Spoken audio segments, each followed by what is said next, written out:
Hello everyone, it's gonna be one of my first analysis type videos. It's gonna be a little different from my previous videos with like power scaling and versus battles.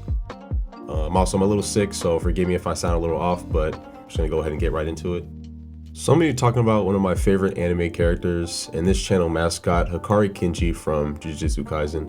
The question we're gonna be answering is if Hakari is special grade, and the short answer is no, if you go by Kenjaku's definition. However, that does not mean Hakari isn't on the same level as someone who is special grade. So let's go over how strong Hakari is and his abilities. Hakari is a third-year student at Jujutsu High, known for his rough-edged curse energy, which makes his regular attacks more damaging than most sorcerers. His curse technique, allegedly called Private Pure Love Train, allows him to manifest train doors and colored pachinko balls in real life. Hakari's domain has an activation time faster than Mahito's 0.2 second domain, making it one of the fastest recorded in the series. The domain's sure hit floods the opponent's mind with information, rendering them immobile and preventing them from using domain counters. The Idle Death Gamble manifests various scenes and environments from the game and anime it's based on, functioning like a slot machine that must hit a jackpot. The domain can alter its probability and other conditions, but once Hakari lands a jackpot, the domain closes and he is left with unlimited curse energy surging through his body. This overwhelming curse energy automatically triggers his reverse curse technique, allowing him to heal from any damage. Arame's even stated that Hakari's RCT surpasses that of both Sukuna and Gojo. Additionally, his RCT has demonstrated the ability to neutralize poisons, a rare and highly oppressive feat among RCT users. However, Hakari is unable to use RCT in his base form, making him rely on his domain as his main ability to win fights. Hakari has also shown the capability of shifting the coordinates of his domain to give him a more advantageous position in combat. Before we determine whether Hakari qualifies as a special grade sorcerer, let's first examine what that classification actually means. In Jujutsu Kaisen chapter 203, Kenjaku states that to qualify as a special grade sorcerer, one must possess the ability to single-handedly overthrow a nation. Since Kenjaku has extensive knowledge of the Jujutsu Society and has been secretly involved in it for years, we can assume this is the official definition used by the organization. This definition, however, is extremely vague. It could imply raw destructive power sufficient enough to annihilate a nation's army. Alternatively, it could mean having an ability that allows someone to manipulate or psychologically control a country's leadership, effectively seizing power without direct combat. This ambiguity raises many questions. After all, the size and military strength of nations vary wildly. Could Yuta take over an impoverished nation with no nuclear arsenal and a weak military? Probably. Could he defeat the entire US Army and forcibly take power? Hell no.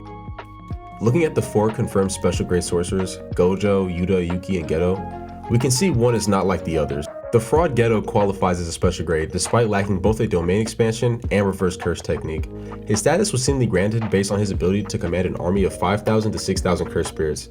Given this, it's highly likely that Hakari could defeat Geto in a fight, further highlighting the flaws of the ranking system. Ultimately, the special grade title appears to stem from a flawed classification method. The requirements are vague, and the Jujutsu Society is often willing to acknowledge strength that doesn't align with their limited understanding. Based on the criteria we've discussed, I believe Hakari qualifies as special grade. He can unquestionably defeat special grade curses and is arguably capable of fighting on an equal playing field as three of the confirmed special grade sorcerers, Yuki, Yuta, and Geto. Against Geto, Hakari's ability to produce vast amounts of RCT in jackpot mode would allow him to withstand Geto's cursed spirit horde. In a direct one-on-one battle, Hakari closed a clear advantage in two areas where Geto was lacking: domain expansion and RCT. Against Yuki, the fight would be much closer, but Hakari still has a strong case. Yuki boasts incredible attack power, but Hakari has the best RCT in the series, according to Arame. Both have domain expansions, and while we don't know Yuki's sure hit effect, we can infer it is a highly destructive given her curse technique. Yuki also possesses RCT and simple domain, making her a formidable fighter. In a head-to-head battle, she likely wins 6 out of 10 times, but the match would be highly competitive.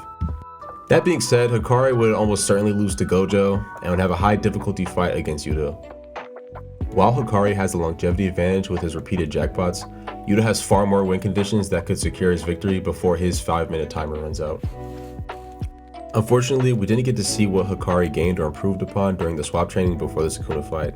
However, if he were to receive upgrades, here are some possibilities that could push him further into special grade territory. The first one would be unlocking RCT in his base form. One of Hakari's biggest weaknesses is that if he fails to hit a jackpot or his domain is destroyed, he experiences burnout and cannot use his domain for at least 4 minutes. Without RCT in his base form, he's extremely vulnerable during this period. If he could heal himself without relying on jackpot, his overall survivability would increase significantly. Number 2, applying RCT to cursed spirits. We never see Hakari fight against cursed spirits in the series, but if he could output pure RCT against them, he would become even more lethal. Number 3. Refining his domain's internal and external conditions. One of Hakari's domain's major weaknesses is his vulnerability to outside interference. If he could adjust the conditions for his domain so that external attacks wouldn't be able to disrupt his jackpot rolls, he would be much harder to counter in a multi-opponent fight.